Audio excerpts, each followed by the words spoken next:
O arrebatamento é um evento que é a esperança da igreja. É que muito em breve Jesus virá buscar a tua noiva.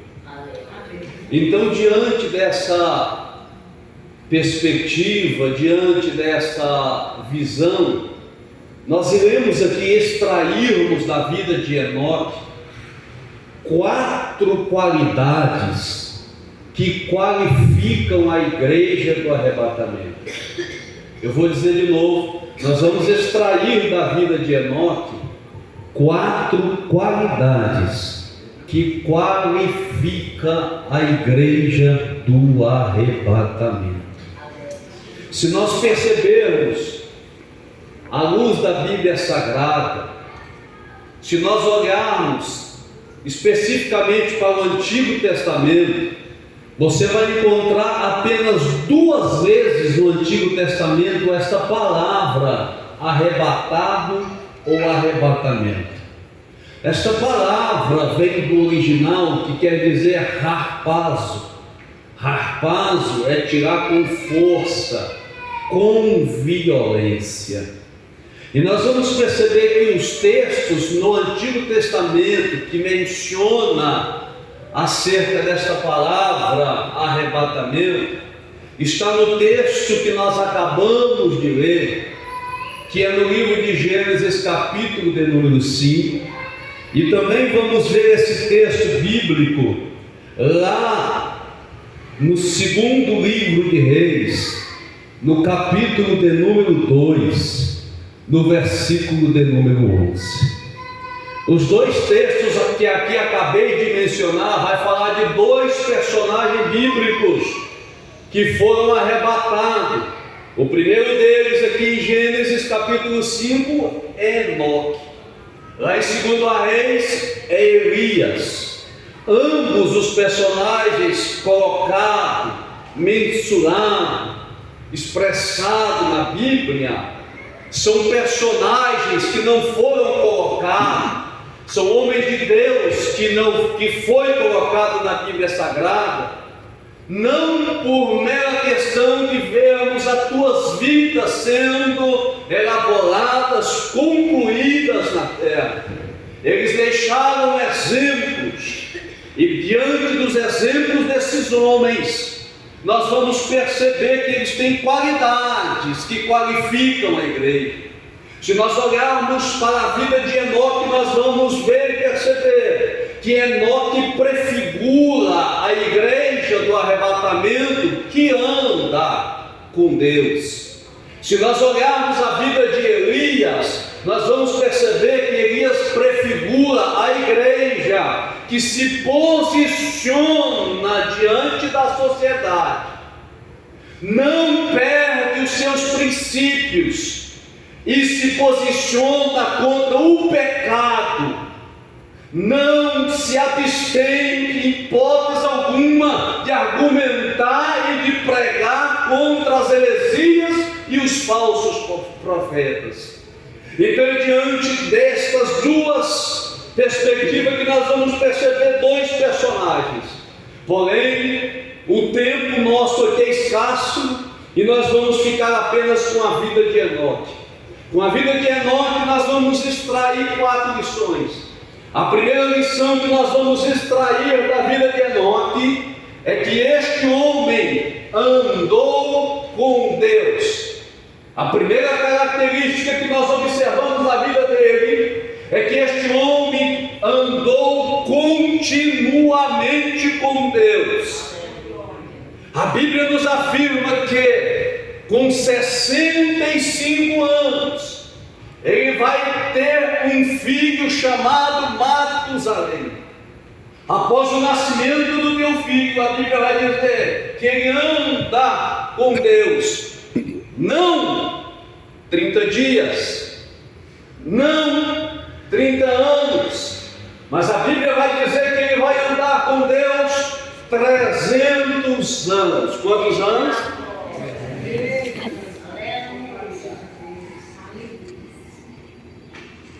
Se nós fazermos uma exegese bíblica do texto, no capítulo 5 você vai perceber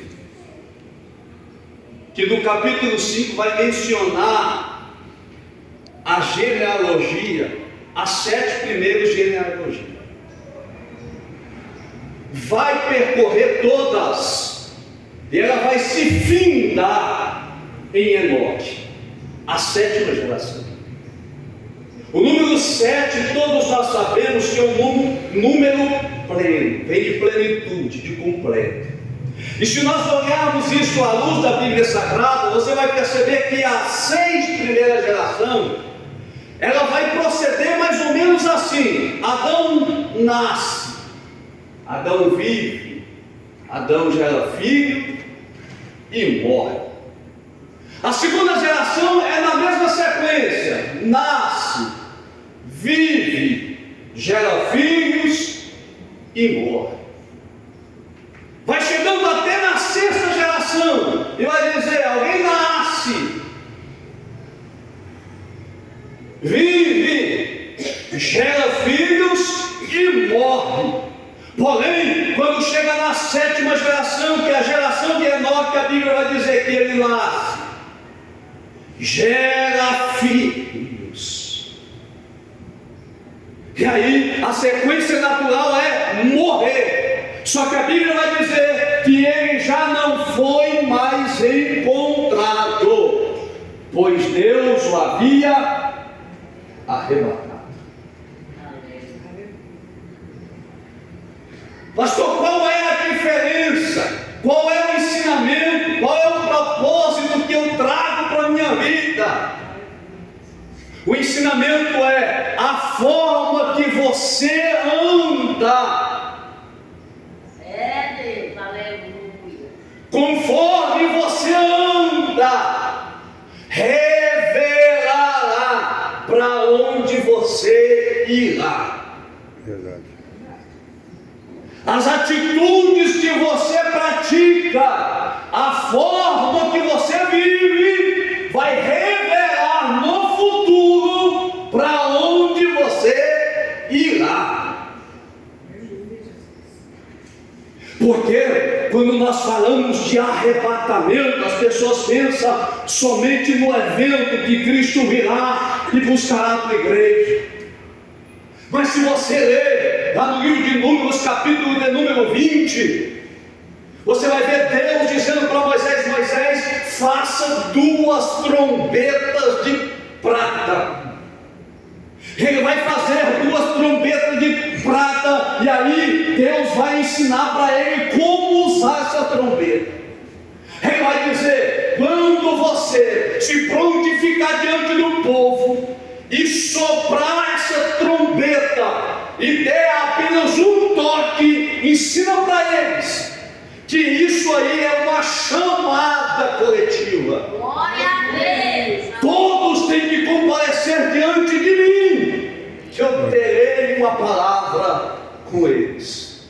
Porém, quando você se apresentar diante do povo e soprar essa trombeta 2 vezes, eles entenderão que isto é uma chamada individual.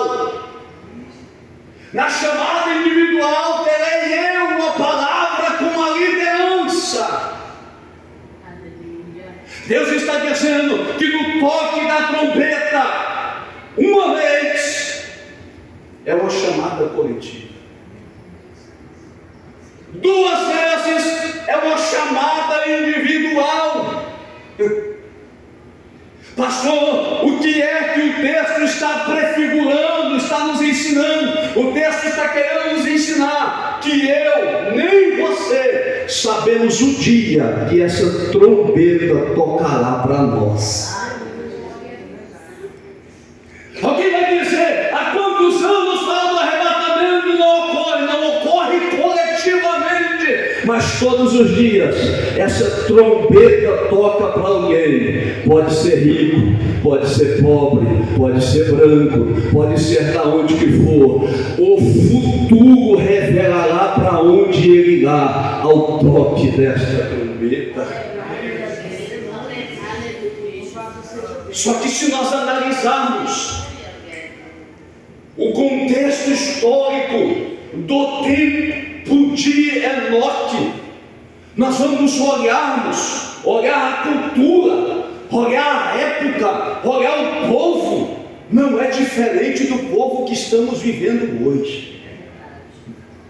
Enoque viveu em um tempo onde era um tempo de libertinagem. Enoque viveu um tempo onde a proposta era vida livre, relativismo. Sabe o que é a questão do relativismo? É que a sua verdade não é uma verdade para mim, e isso vai viver ou vai entrar neste mundo que estamos presenciando. E a proposta do mundo é: a verdade do cristianismo não é uma verdade para nós. O mundo vai dizer que o que nós temos como prática de regra e fé não é uma verdade para eles. Então, se aqui a palavra de Deus está mencionando, afirmando, enfatizando que matar é pecado, o relativismo vem defender, depende. Sabe por quê? Quer defender métodos, sistemas políticos, quer defender práticas ilícitas. Aí sabe o que é pior, pastor Sérgio? Levantou um tal de um Deus do amor aí que você não está entendendo. Um Deus que ele é amor, e por ele ser amor pode matar, por ele ser amor pode estrupar, por ele ser amor o homem pode ter 2 mulheres, por ele ser amor pode ser homossexual, por ele ser amor pode fazer o que quiser, que ele é amor. Levantar um Deus do amor, a qual esse Deus do amor tudo aceita, tudo pode. Só que Enoque viveu em um tempo que não é diferente do nosso, aonde alguém vai chegar diante dele: Enoque, larga de ser quadrado, larga de ser besta, é só uma deitadinha com a era, é só uma visualizada na internet, é só um clipe que você vai assistir, não dá em nada. Porém, Enoque vai olhar e vai dizer: eu prefiro andar com Deus. Glória a Deus. Porque a proposta ela é linda, porque o bolo parece que é muito gostoso, porém Enoque vai olhar e vai dizer: eu prefiro andar com Deus, eu prefiro estar continuamente com Deus, porque muitos estão se vendendo, muitos estão se entregando, muitos estão debaixo das autoridades maléficas que estão se levantando, muitos estão se dobrando diante de Baal, mas a igreja que prefigura a igreja do arrebatamento, ela continua lá andando com Deus. Aleluia, glória a Deus. Então nós vamos perceber que Enoque era um homem que andava com Deus. Mas no caminhar com Deus é diferente do meu caminhar com a minha esposa. O meu caminhar com Deus é diferente do meu andar com os meus amigos. O meu caminhar com Deus é diferente do meu andar com a sociedade. Porque no meu caminhar com Deus, Ele é Deus e eu uma pergunta lá em Amós capítulo 3, versículo 3. Coloca lá, por favor. Amós 3, 3. Toda a igreja, 1, 2, 3. Duas pessoas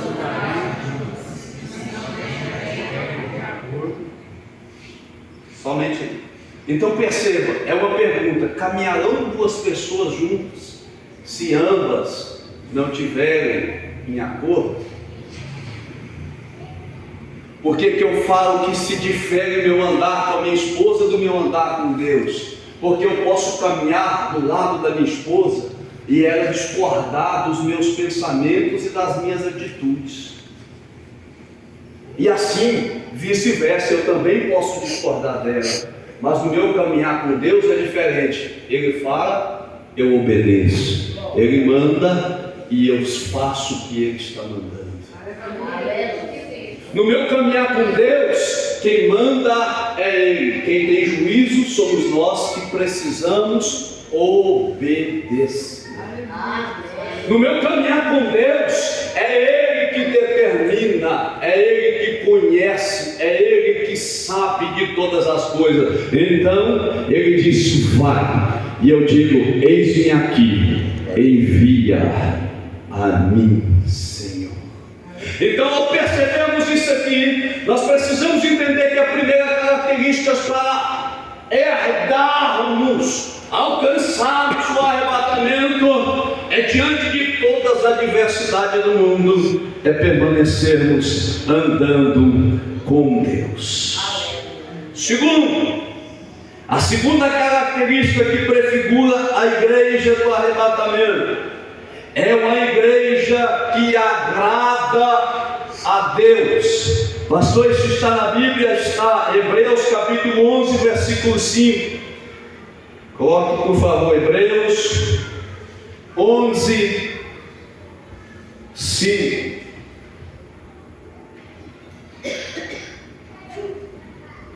Toda a igreja, 1, 2, 3. pela fé,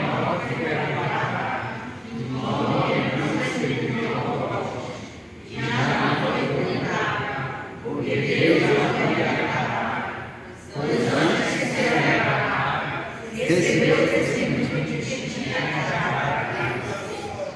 amém. Recebeu o testemunho de que tinha agradado a Deus. De que forma nós agradamos a Deus, pastor? Está na sequência do versículo. Leia, prossiga, versículo 6. De que forma que nós agradamos a Deus? Vamos lá. 1, 2, 3. É impossível.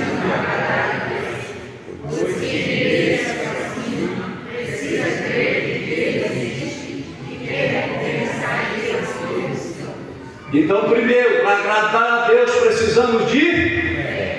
E o que é fé? Hebreus 11, 1. Vamos lá. Toda a igreja. 1, 2, 3.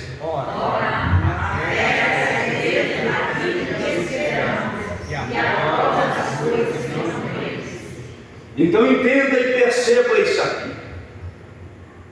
Tem muitas pessoas confundindo fé.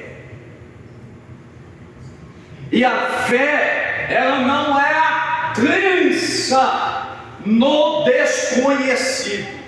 Vou dizer de novo. A fé não é crer no desconhecido, porque isso é loucura, crer no desconhecido. A fé é crer no invisível. Pastor, que invisível é este? É o invisível da palavra. Nós estamos pautados. A fé, ela é pautada na palavra. Exemplo de fé: Deus chega diante de Abraão e sai da tua parentela, sai da tua casa e vai para a terra que eu te mostrarei.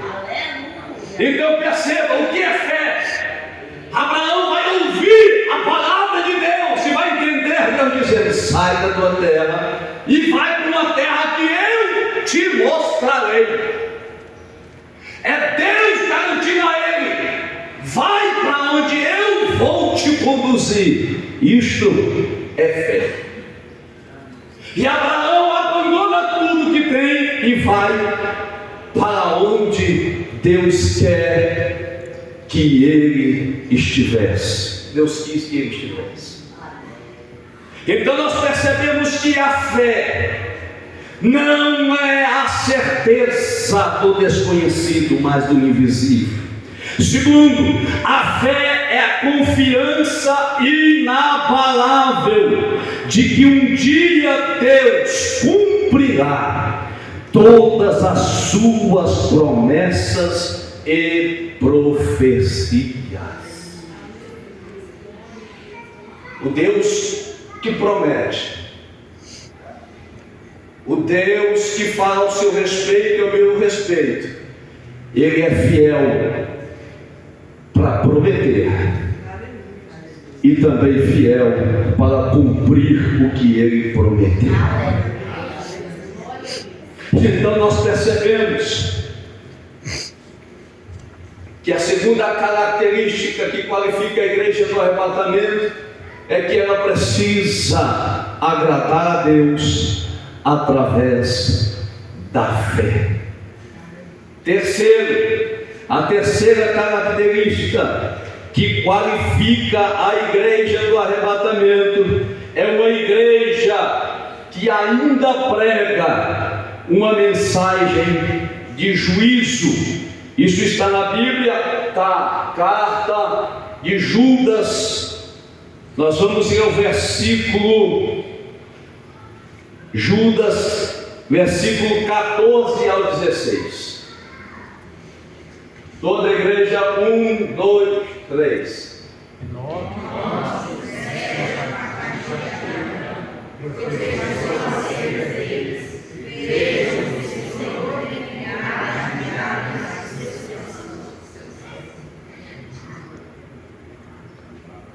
Toda a igreja. Para julgar a todos, convencer-vos a respeito de todos os atos de iniquidade, e eles publicamente acerca de todas as palavras.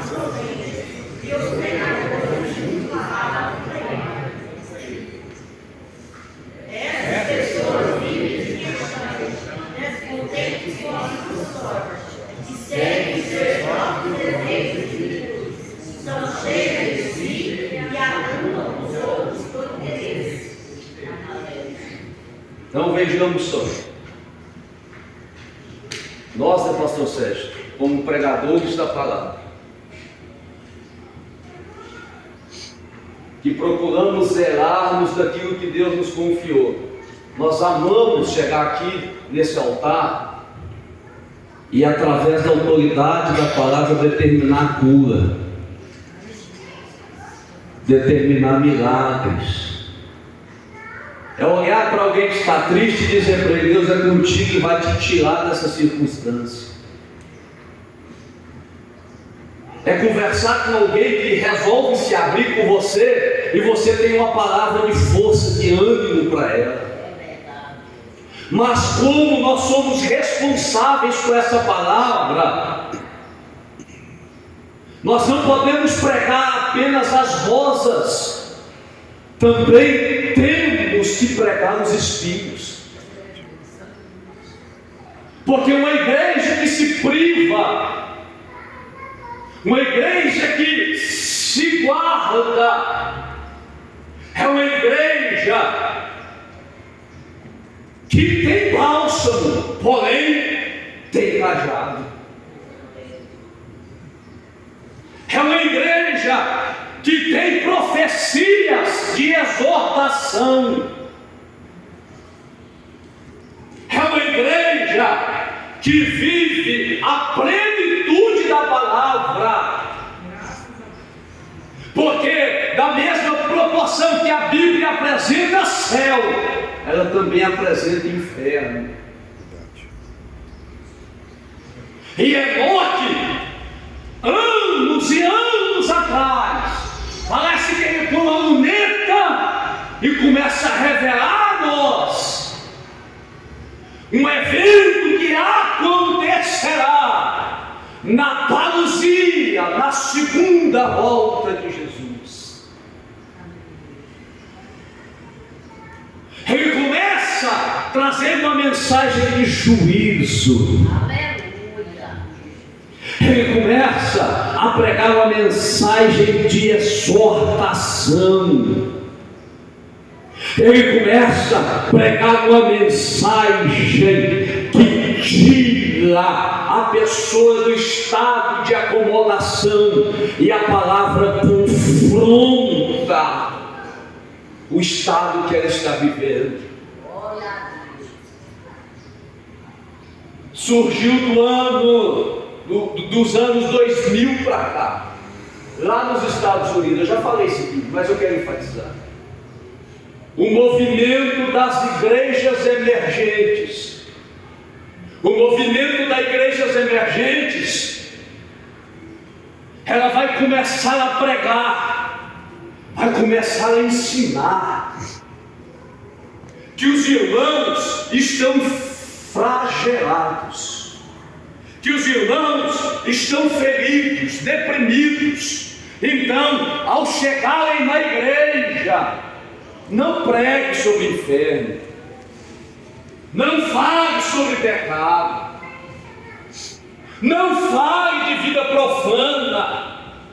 As igrejas emergentes vão dizer: deixa ele como está, deixa ela como está, pode estar roubando, deixa roubar, pode estar prostituindo, não precisa, deixa ela aí, tadinha, não fale isso para ela não. Sabe qual que é o foco das igrejas emergentes? É essas cadeiras cheias de gente, entupida de pessoas, mas que é uma igreja para ficar aqui, não para ir morar no céu. Que é um povo que quer viver uma vida aqui, que quer aceitar uma vida aqui, que quer viver uma vida aqui. Então essas igrejas vão dizer: deixa ele como está, coitado, tadinho dele, tadinho dela. Mas Ezequiel capítulo 3, capítulo 4 vai dizer que o juízo de Deus virá sobre você, que é conhecedor da palavra e comunua, faz aliança, aceita tais tipos de práticas diante dos seus olhos. Pastor, cabe a mim condenar? Não cabe você a condenar, cabe você ensinar. Cabe a mim a julgar, lançar no inferno? Cabe você ensinar como ministro da palavra de Deus. Glória a Deus. Porque sabe o que querem? Querem deturpar a noiva, querem desfigurar a igreja, querem fazer do templo boate, querem fazer da casa de Deus local de diversão. Aqui não é parte de diversão, aqui não é danceteria, aqui não é baile funk, aqui é um local onde nós entramos aqui para dentro e com total reverência não viramos as costas para o eterno, mas o exaltamos em sua santidade. Glória a Deus. Então nós vamos perceber que esta é a prática das igrejas emergentes. Aí vai surgir um rapaz aí, novo, são nem das fraldas ainda, irmão, são nem das fraldas ainda. Aí a igreja dele é assim, ó. Aí ele diz: aqui Jesus já morreu na cruz, já morreu por nós, então aqui você pode fazer o que quiser. E morreu, morreu. Aí lá, a moça pode descer na boquinha da garrafa. E lá pode vir fumando e voltar para casa fumando. Pode vir para cá com a esposa e sair para o trabalho no outro dia para ir para a casa da amante. Está tudo normal. Está tudo tranquilo. Mas sabe o que Enoque aqui está denunciando anos e anos antes? Que vai chegar no dia. Enoque está denunciando que vai chegar a hora. Aleluias. Que Jesus virá. Virá com quem? Na parousia, com a igreja. E na terra estará acontecendo a guerra chamada Guerra do Armagedon. E nesse dia o juízo de Deus sairá da tua boca como uma espada. O anticristo, o falso profeta, inaugurará o Guiena, que é o lago de fogo. E a Bíblia vai nos dizer que o juízo de Deus sobrevirá. E naquele dia, todos, seja de qual religião for, candomblé, cristão, pode ser da onde que for, diz a Bíblia, de todo joelho, no céu, na terra, debaixo da terra, vai se dobrar diante dele. Os que creram em Cristo e não receberam a marca da besta, vão se curvar adorando a Ele, crendo e dizendo que Ele é o Rei dos reis e o Senhor dos senhores. Só que naquele dia vão ter os que vão se curvar e vão dizer: porque eu não me arrependi enquanto era tempo? Por que eu não abandonei enquanto não era tempo? Por que eu não pedi ajuda enquanto era tempo? Por que eu não fui falar com o meu pastor enquanto era tempo? Por que eu não fui falar com a minha liderança enquanto era tempo?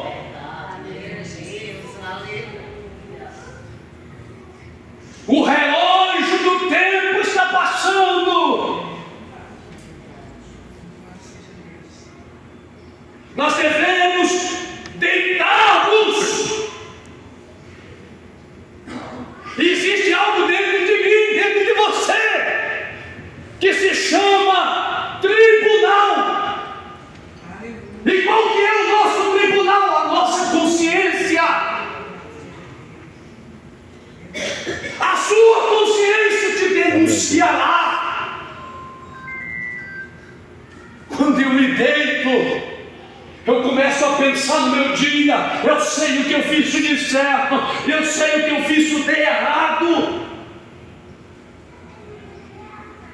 Só que tem gente que fala assim: eu só precisei enganar porque eu não podia perder essa venda.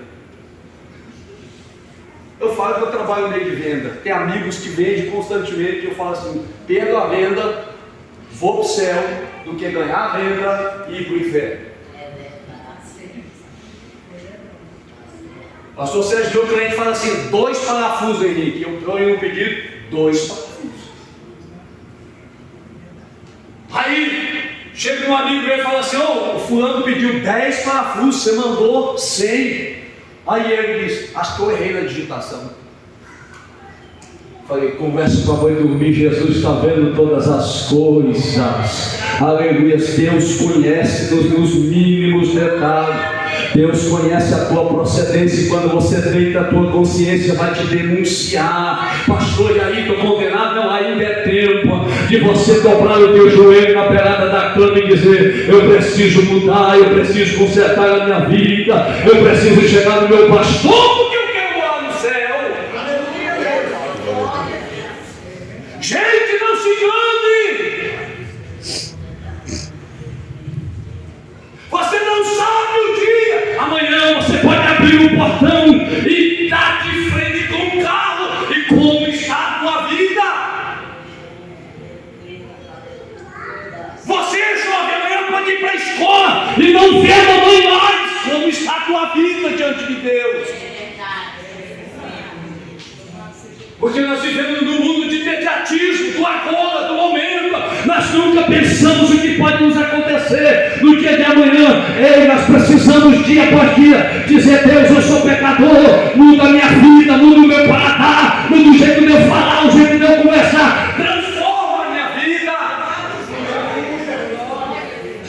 Glória a Deus. Só que nós passamos e começamos a amansar o tal do pecado.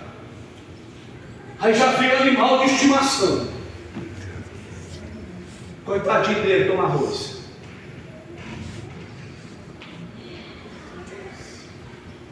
Vou dizer algo aqui que eu disse para os jovens domingo. Uma das armas do diabo é se alimentar daquilo que você dá para ele. Vou dizer de novo.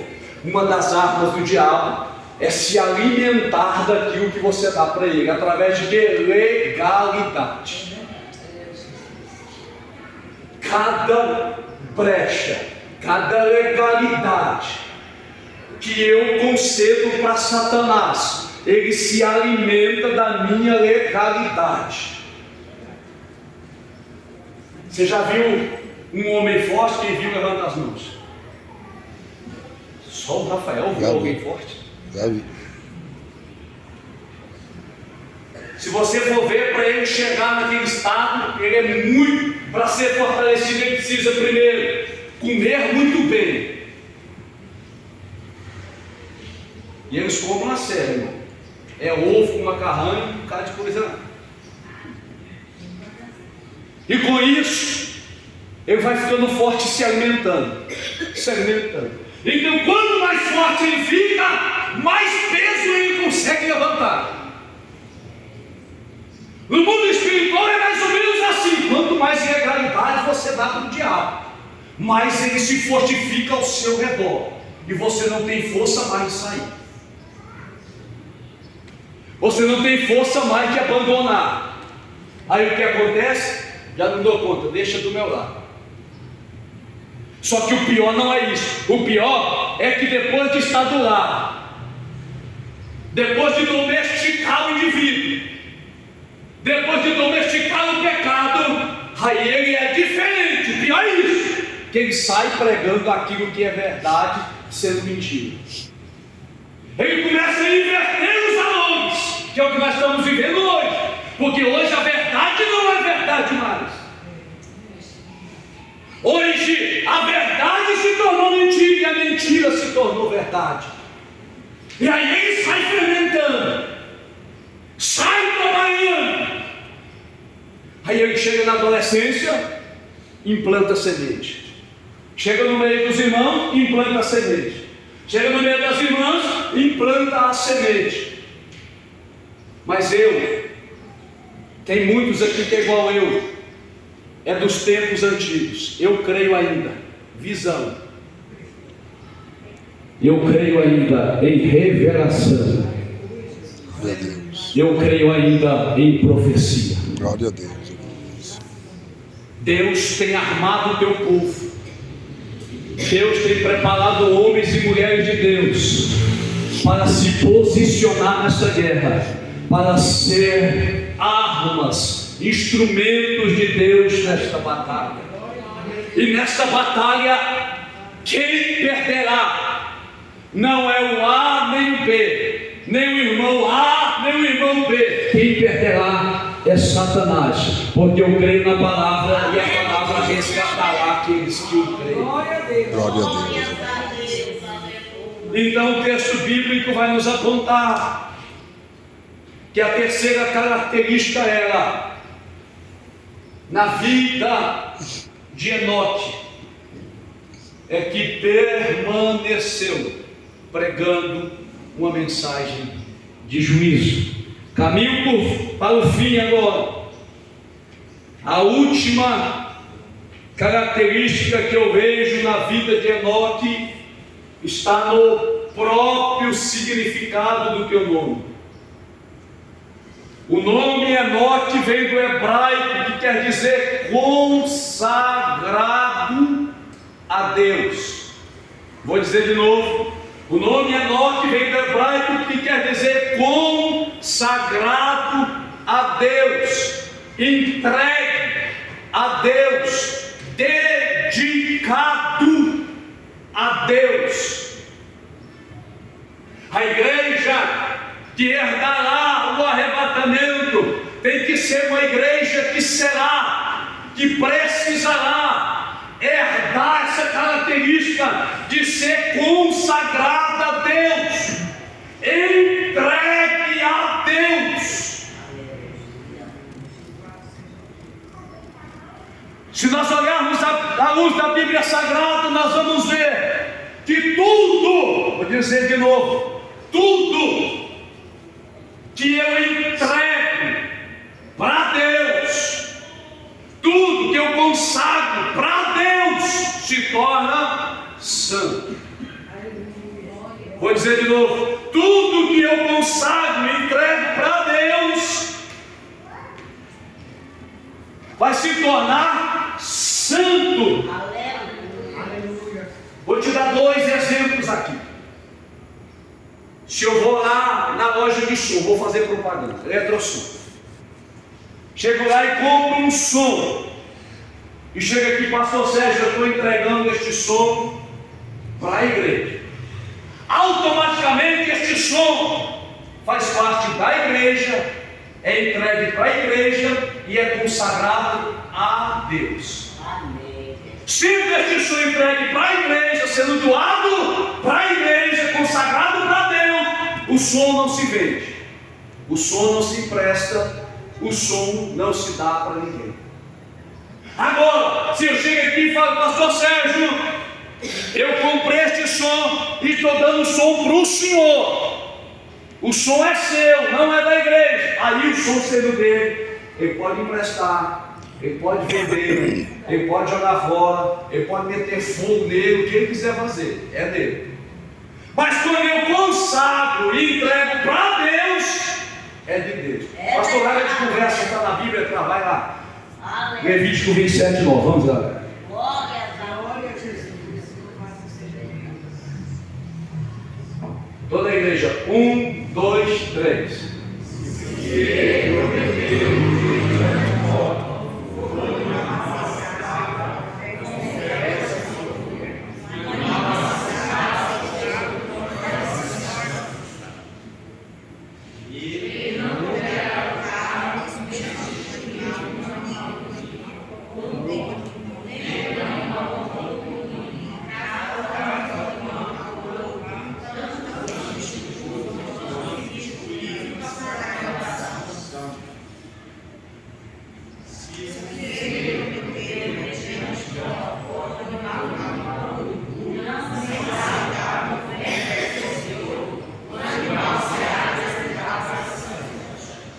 Levítico 27, versículo 28. Toda a igreja, 1, 2, 3. Todavia, nada que o homem surda, seja homem, seja animal, seja terra, sua propriedade, poderá ser vendido ou consagrado. Todas as coisas assim consagradas são santíssimas. Então perceba. Tudo que eu consagro ao Senhor, seja utensílio, sejam homens, na Bíblia você vai ver sacerdote, reis e profetas sendo consagrados. Tudo que eu consagro, tudo que eu entrego para Deus, não pode ser vendido. Aí eu te pergunto, você me responde: é certo alguns venderem igreja de porta fechada? Vai me responder não? É certo sim ou não? Não. É certo um homem que se diz ser pastor, utensílio de Deus, pastor Sérgio Igor, fala aí, faço, santo homem de Deus, vem pregar na minha igreja. Aí o santo homem de Deus fala assim: eu vou, mas é 5 mil reais. É certo? Não. Hã? Ah, pastor, mas ele tem preço, ele pagou o preço. É certo, está na Bíblia?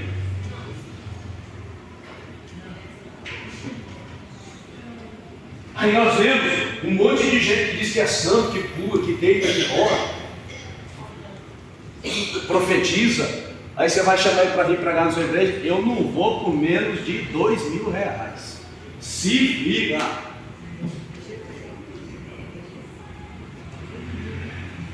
Teve uma amiga nossa que chegou em Goiânia com essa conversa. Eu só vou se me pagar R$500. Eu falei para ela, está assinando o passaporte para o inferno mesmo dentro da igreja. Tem gente brincando, irmãos. Tem gente pensando que o evangelho é um parque de diversão, lá onde a roda gigante sobe, a roda gigante desce, está tudo legal.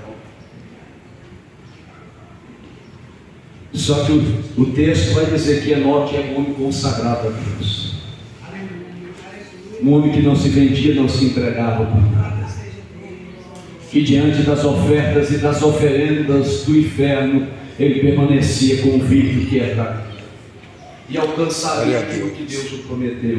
E eu concluo aqui dizendo, para devolver o microfone do pastor, que o texto vai dizer que Enoque andou com Deus e já não foi mais encontrado, pois Deus o arrebatou. Glória a Deus. Então precisamos entendermos essas verdades bíblicas para não nos surpreender, para chegar no dia e dizer, ninguém me falou sobre isso. Não, você conhece essa verdade, nós conhecemos essa verdade, e a esperança da igreja é alcançarmos esta promessa que é o arrebatamento da igreja. Fique de pé, vamos orar.